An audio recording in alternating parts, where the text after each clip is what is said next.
Hey, good morning, everybody. It's Sean back with my second part to C2E2. Real quick, a shameless plug for my company, John Deere. That is the cup that I got from when I was working down in Louisiana. The plant used to be called Cameco down there. Anyway, couple things real quick. I'm just going to go through the rest of my videos here and upcoming shows that I'm going to actually do reviews on. Wizard World in Des Moines, Iowa is next month. Followed in June, there is a mini-con, or what they're calling the Quad Cities mini-con, which is in the 3rd and 4th of June, so I'll be giving a full report of that. And then we are scheduled to go to Wizard World Chicago in August, so those will be some of the upcoming videos. Anyway, real quick, just want to blow through these books. Adam's Hue cover to Star Wars Rebel Heist #1. Just love that cover. Thought I'd show it. I picked this up for $1 while I was up there.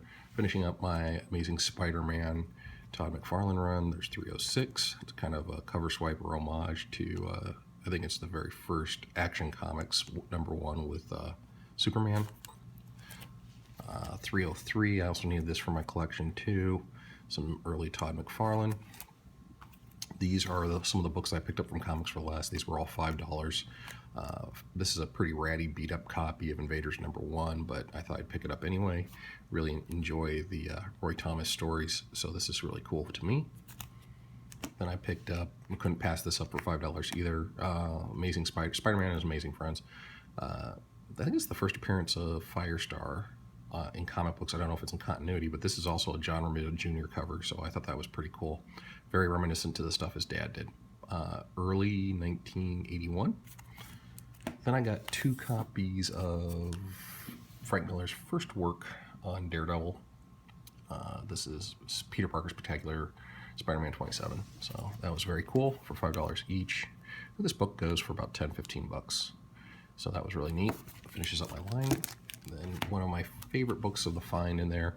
This is probably a Fine Plus copy of Batman 253, and that's a Mike Cthulhu cover.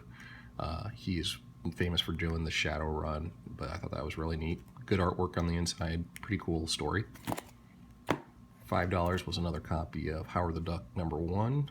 I do believe it's Steve Gerber and Frank Bruner work on this, so that was really cool. Dig the story. It was kind of weird, but that's also a Spider-Man appearance, and that's in fine shape. Then I thought this was kind of cool. Speaking of Saturday mornings, Super Friends #1. I thought that was neat for $5. It's in pretty good shape too. Nothing really too major going on except for it needs a good pressing. So that was cool. Thought this was neat also for $5. X Factor 19. I think this is the first of Apocalypse's 4 Horsemen of the Apocalypse, or at least the Horsemen of the Apocalypse. Pretty good shape, and it's a Walt Simonson cover, so I really enjoy that. It's a pretty tight, good-looking book. This is a beer copy of Neil Adams' 245. I thought that was neat. Good artwork, so I really enjoyed that for $5. Of course, it's not anything you want to write home about. A while back, I picked up a copy of Warlord #1, and I looked on the inside of it and the backside, and it's got huge water damage, so you had to pull the pages apart. I was pretty disappointed because I couldn't finish the story, so I picked this up for $5. I'd look at it. It's in pretty good shape. Pretty tight for a black cover. Hard to find, but it's also Mike Grell art. Second appearance of Bullseye. This is a pretty clean copy. I just thought it was kind of neat. Can't afford the first appearance. Always the second appearance seems to be pretty cool. This book's picking up a little steam too, so that was nice. Finishing up the Judas Contract series and the Death of Terra. This could have been in better shape, but it was $3. So anytime you see the Terminator, I always pick it up. It's a nice read. This is part Starlin art from Invincible Iron Man 53. I thought it was in better shape, and there's a little tape pull or something going on there, so probably a VG plus copy at the best, but the pages on the inside are pretty bright. I think Don Heck and him did the artwork in this, so you can tell where Starlin did it, and you can tell where Heck was doing it. It's okay. Picked up another copy of Crisis of Infinity Earths. This was all dollar books, these next 3 books, so I got a 1, 2, and 3. Then also for $5, Karate Kid #1.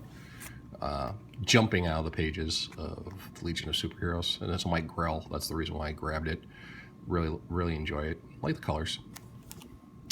Then I picked this up for $1 and it wasn't even bagged. This is the first cameo appearance of Jim Rhodes becoming Iron Man. I thought that was neat. For $1, I'll take it all day. Another dollar book. I actually found this one at one of the local shops down here, but it's Thing Number 1. So anytime I can pick that up for $1, and it's a pretty clean copy. John Byrne story, 1983. This is another one I found down here. This is just kind of out of random order, another Whitman variant of Action Comics. I just thought it was in good shape.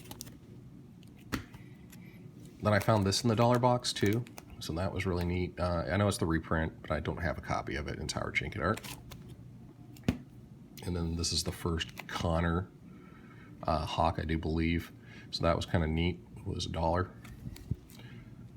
So these other books I got here are all back to C2E2 books. Sorry about being out of order a little bit here. This was $1. I can't remember where it was at. Anyway, All-Star Squad number 1. And I'm working on my Doctor Strange run. So this is number 3 from the 74 series, and it's Frank Bruner art. And it's pretty poppin' yellows and pinks. So pretty tight, pretty clean. Excited about that. Okay, so the next book I did find up there too, and I found this for $32.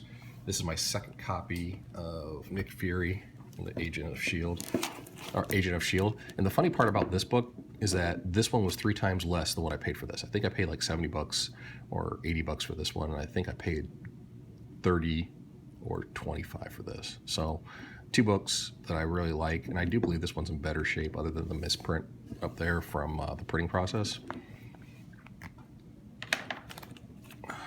Number 4 of Doctor Strange's Tale, Doctor Strange's second series. It's kind of neat. I saw a guy up there in C2E2 walking around with this on a t-shirt, and I'm like, that's a badass cover. I'm gonna have to grab that. So I think this is when Doctor Strange goes ahead and embraces death and actually dies in this. It's part of the storyline, so it's not a big key issue or anything, but I just like the cover, and for $5 I'll take it all day. Then I was lucky enough to find another copy of Shazam. This one's in VG shape. It's not great, but now I do have 3 copies of it. These are all higher grade compared to this one. So this is speculation. You can tell there's some, cover creases here and there, but, this book may pick up when the movie comes out. These I thought were a great find. These were all $5. This is all Starlin art during the Captain Marvel series. So this has got Star Fox in it. I don't think it's his first appearance, but they do fight the Super Skrull. It's in pretty good shape. It's got some creases along the spine, but it presents well. This one is, I think, when the first appearance of the In-Betweener, and this is when he gets his cosmic awareness, a new power. So the classic cover. They actually reprinted this on the second Marvel Spotlight series number 1, volume 2, number 1. Basically, Starlin goodness. Then I also picked this one up, which is a good copy. This is number 30, and I do believe it's the collector, and there's a Thanos appearance in here. So that was pretty neat. I really like the early Captain Marvel stuff, so that was cool to get. Then 2 of the bigger books that I picked up there. This one I paid $40 for, and it is the first appearance of the Teen Titans, and it's Jim Starlin artwork. Been on a kick of his lately these days. They wanted 50, I got 40, so I'll take that all day. It's probably a fine minus copy. I was very excited about that. And then the last book I got while I was up there, and I paid $20 for, was a very clean copy of The Inhumans number 1, and this is George Perez artwork, so that was very cool. Anyway, over here you'll notice that stack back there is part of a haul that I got coming up, so I should be doing that next week. Got some other bigger issues coming out that I picked up, some keys, a couple slab books, so I will show you guys that next week. Anyway, have a great week, and I will see you in a while. Take care of yourself, and to everybody else, bye.